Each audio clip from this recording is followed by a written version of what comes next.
Wealth is like seawater, the more we drink, the thirstier we become, and the same is true of fame. Nature shows that with the growth of intelligence comes increased capacity for pain, and it is only with the highest degree of intelligence that suffering reaches its supreme point. With people of limited ability, modesty is merely honesty. But with those who possess great talent, it is hypocrisy.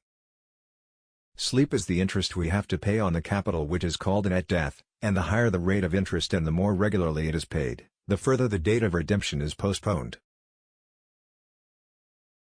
Rascals are always sociable, more's the pity. And the chief sign that a man has any nobility in his character is the little pleasure he takes in others' company.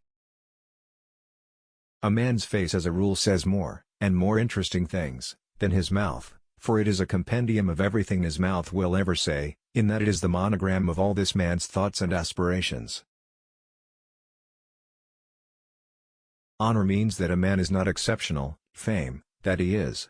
Fame is something which must be won, honor, only something which must not be lost.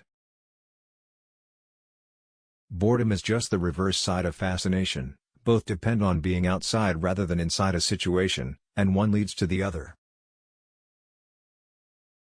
A man's delight in looking forward to and hoping for some particular satisfaction is a part of the pleasure flowing out of it, enjoyed in advance.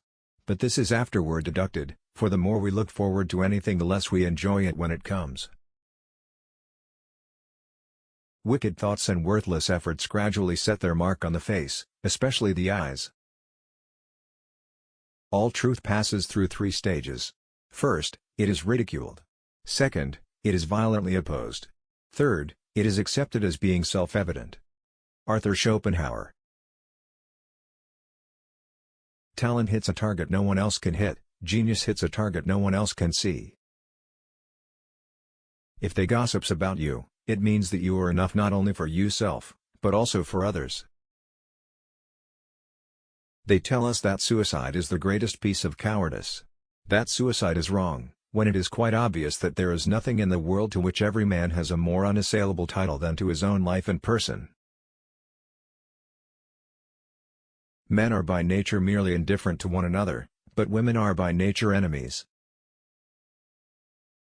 Nature shows that with the growth of intelligence comes increased capacity for pain, and it is only with the highest degree of intelligence that suffering reaches its supreme point. Great minds are related to the brief span of time during which they live as great buildings are to a little square in which they stand. You cannot see them in all their magnitude because you are standing too close to them. Every person takes the limits of their own field of vision for the limits of the world. To free a person from error is to give, and not to take away. The alchemists in their search for gold discovered many other things of greater value.